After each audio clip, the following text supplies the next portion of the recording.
ಸರ್ಕಾರ ಆಡಳಿತಕ್ಕೆ ಬಂದು ಸುಮಾರು 1.5 ವರ್ಷ ಆಗ್ತಾಯಿದೆ.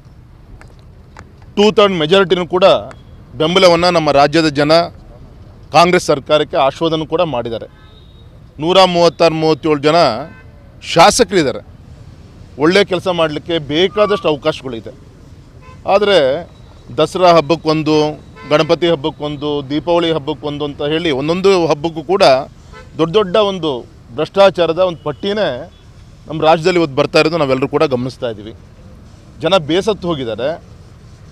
ಇಂಥ ಒಂದು ಸಂದರ್ಭದಲ್ಲಿ ಮತ್ತೊಮ್ಮೆ ಜನರ ಮೇಲೆ ಬರೆ ಹಾಕುವಂಥ ಒಂದು ಕೆಲಸ ಏನು ನಮ್ಮ ರಾಜ್ಯದ ಸಾಮಾನ್ಯ ಕುಟುಂಬಗಳೇನಿದೆ ಅವರ BPL ಕಾರ್ಡನ್ನು ಕಿತ್ಕೊಳ್ಬೇಕು ಅಂಥೇಳಿ ಎಲ್ಲ ರೀತಿಯಂಥ ಷಡ್ಯಂತ್ರಗಳು ಅದಕ್ಕೆ ಬೇಕಂತ ಪೂರಕವಾದಂಥ ಪ್ರೋಸೆಸ್ ಆಗ್ತಾ ಇದೆ.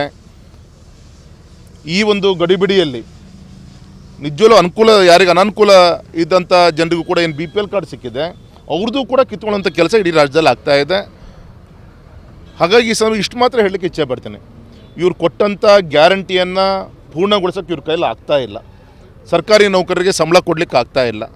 ಹಾಗಾಗಿ ಈ BPL ಮುಖಾಂತರ ಅದನ್ನು ಕಾರ್ಡ್ಗಳನ್ನು ಕಮ್ಮಿ ಮಾಡಿ ಇವರೇನು ಉಚಿತವಾಗಿ ಮೋದಿ ಕೊಡೋಂಥ ಅಕ್ಕಿಯನ್ನು ನಾ ಕೊಟ್ಟೆ ಅಂತೇಳಿ ಭಾಷಣ ಮಾಡ್ಕೊಂಡು ದಿನ ಕಳೀತಾ ಇದ್ದಾರೆ ಇವರು. ಸೊ ಅಲ್ಲೇ ಅಂಥದ್ರಲ್ಲಿ ಇವತ್ತು ಹಣಕಾಸನ್ನು ಉಳಿಸ್ಕೊಂಡು ಇವತ್ತು ಸರ್ಕಾರಿ ನೌಕರಿಗೆ ಸಂಬಳ ಕೊಡೋಂಥ ದುಸ್ಥಿತಿ ಬಂದಿದೆ. ಅದಕ್ಕೆ ಬಡ ಜನರನ್ನು ಇವತ್ತು ಬಲಿ ಕೊಡೋಂಥ ಕೆಲಸವನ್ನು ಮಾಡ್ತಾ ಇದ್ದಾರೆ.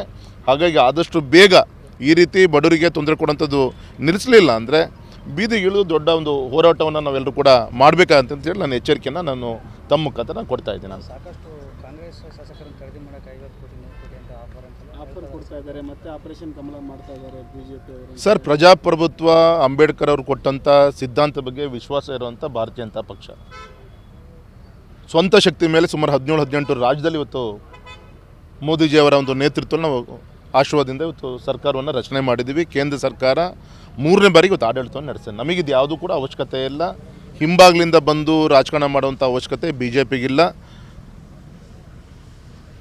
ಇವತ್ತೇನು ಅವ್ರ ಮೇಲೆ ಕಪ್ಪು ಚುಕ್ಕೆಗಳು, ಭ್ರಷ್ಟಾಚಾರದ ಆರೋಪಗಳು ಏನಿದೆ ಅದನ್ನು ಡೈವರ್ಟ್ ಮಾಡಲಿಕ್ಕೋಸ್ಕರ ಮತ್ತು ಅವ್ರದ್ದೇ ಪಕ್ಷದಲ್ಲಿ ಇವತ್ತೇನು ರಾಜಕೀಯ ಎಳೆದಾಟ ನಡೀತಾ ಇದೆ ಅದರಿಂದ ಉಳಿಯೋಕ್ಕೋಸ್ಕರ ಗೌರವಾನ್ವಿತ ಮುಖ್ಯಮಂತ್ರಿಗಳು ಈ ರೀತಿ MLAಗಳಿಗೆ 50 ಕೋಟಿ ಆಫರ್ ಕೊಡ್ತಾ ಇದ್ದಾರೆ. ಈ ಥರ ಹೇಳಿ ಅವ್ರ ಜೊತೆ ಇವತ್ತು ಸಿದ್ದರಾಮಯ್ಯನವರಿಂದ ದೂರ ಸರಿತಿರುವಂಥ ಶಾಸಕರನ್ನು ಅವ್ರ ಹತ್ರ ಸೆಳೀಲಿಕ್ಕೆ, ಅಕಸ್ಮಾತ್ ನನ್ನ ಮುಟ್ಟಿದರೆ ಸರ್ಕಾರ ಹೋಗುತ್ತೆ ಅನ್ನೋವಂಥ ಒಂದು ಸಂದೇಶವನ್ನು ಅವ್ರ ಪಕ್ಷದವ್ರಿಗೆ ಕೊಡಲಿಕ್ಕೋಸ್ಕರ, ಉಪಮುಖ್ಯಮಂತ್ರಿಗಳಂಥ DK ಶಿವಕುಮಾರ್ಗೆ ಕೊಡಲಿಕ್ಕೋಸ್ಕರ ಈ ರೀತಿ ಅಂತ ಒಂದು ಆರೋಪವನ್ನು BJP ಮೇಲೆ ತೋರಿಸುವಂಥ ಕೆಲಸವನ್ನು ಇವ್ರು ಮಾಡ್ತಾ ಇದ್ದಾರೆ.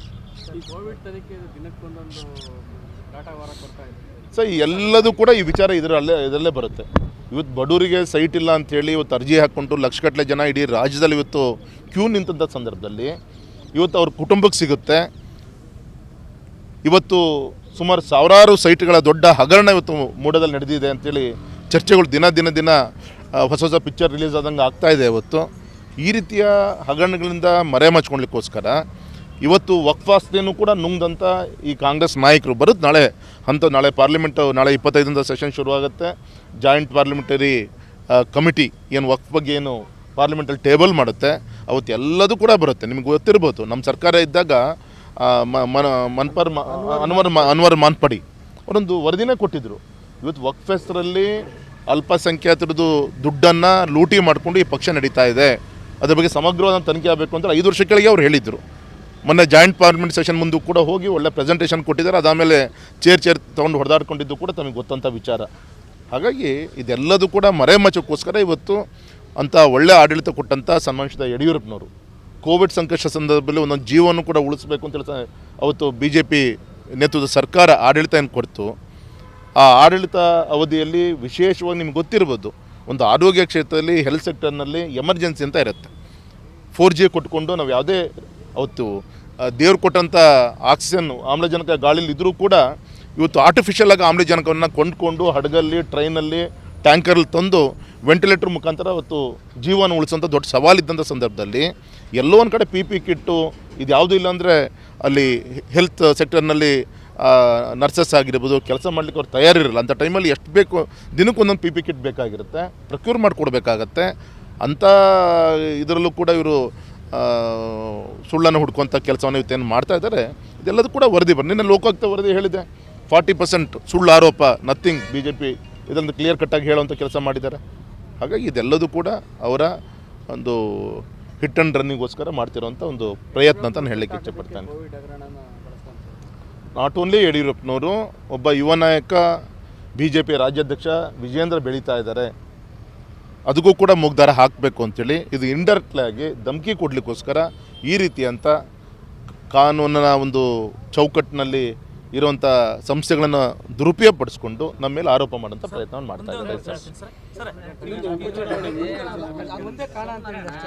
ಸರ್ ಉಪಚುನಾವಣೆ ನೀವು ಆಶ್ಚರ್ಯ ಪಡ್ತೀರಿ, ಮೂರು ಕೂಡ ಗೆಲ್ತೀವಿ. ಬರ್ದಿಟ್ಕೊಳ್ಳಿ, ಇವತ್ತು ದಾವಣಗೆರೆ ಮಧ್ಯ ಕರ್ನಾಟಕದ ನಮ್ಮ ಕೇಂದ್ರ ಇದು, ಅನೇಕ ರಾಜಕೀಯ ಇತಿಹಾಸಗಳಿಗೆ ಹೆಸರಾದಂಥ ನಮ್ಮ ದಾವಣಗೆರೆ ಕ್ಷೇತ್ರ ಇದು. ಇವತ್ತು ದಾವಣಗೆರೆ ನಂದು ಯಾವುದೋ ಒಂದು ವೈಯಕ್ತಿಕ ಕಾರ್ಯಕ್ರಮಕ್ಕೆ ನಾನು ಬಂದಿದ್ದೀನಿ. ಇವತ್ತು ದಾವಣಗೆರೆ ನಿಂತ್ಕೊಂಡು ನಾನು ಹೇಳ್ತಾ ಇದ್ದೀನಿ, ಮೂರೂ ಕ್ಷೇತ್ರ NDA ಅಭ್ಯರ್ಥಿ BJP ಅಭ್ಯರ್ಥಿ ಗೆದ್ದು ಬರ್ತಾರೆ. ಅದ್ರ ಮುಖಾಂತರ ಕಾಂಗ್ರೆಸ್ಸನ್ನು ಈ ರಾಜ್ಯದಿಂದ ತೊಲಗುವಂಥ ಒಂದು ದಿನಗಳು ಶುರುವಾಗುತ್ತೆ ಅಂತ ನಾನು ಹೇಳಲಿಕ್ಕೆ ಇಲ್ಲ ಸರ್, ಒಂದೇ ಟೀಮ್ ಸರ್ ನಮ್ಮ ಸಂಘಟನೆಯಲ್ಲಿ. BJP ಅಂದ್ರೇನು, BJPಯ ರಾಜ್ಯಾಧ್ಯಕ್ಷರು ನಮಗೇನು ಸಂದೇಶ ಕೊಡ್ತಾರೆ, ಆ ಚೌಕಟ್ಟು ನಾವು ಏನು ಕೆಲಸ ಮಾಡ್ತೀವಿ ಅದು ನಮ್ಮ ಟೀಮ್. ಅದು ಸಂತೋಷ. ಇದು ಯಾವುದೇ ಒಂದು ಸಮಾಜ ವಿರೋಧಿ ಕೆಲಸ ಕಾರ್ಯಗಳು ನಡಿಬೇಕಾದಾಗ 2-10 ಟೀಮ್ ಆದರೂ ಕೂಡ ಕಮ್ಮಿನೇ, ಎಲ್ಲರೂ ಕೂಡ ಕೈ ತುಂಬ ಮಾಡಬೇಕಾಗತ್ತೆ. ಆ ದಿಕ್ಕಲ್ಲಿ ಅವ್ರು ಶುರು ಮಾಡಿದ್ದಾರೆ. ಅರೆ ಪಕ್ಷದ ರಾಜ್ಯಾಧ್ಯಕ್ಷರಾಗಿ ಅವ್ರ ಕರ್ತವ್ಯವನ್ನು ಕೂಡ ಅಚ್ಚುಕಟ್ಟಾಗಿ ತೆಗೆದುಕೊಂಡು ಹೋಗ್ತಾ ಇದ್ದಾರೆ. If you like this video ಬೇಗ ಲೈಕ್ ಮಾಡಿ, ಕಾಮೆಂಟ್ ಮಾಡಿ, ಶೇರ್ ಮಾಡಿ ಹಾಗೂ ಯೋಯೋ ಟಿವಿ ಕನ್ನಡವನ್ನು ಸಬ್ಸ್ಕ್ರೈಬ್ ಮಾಡಿ.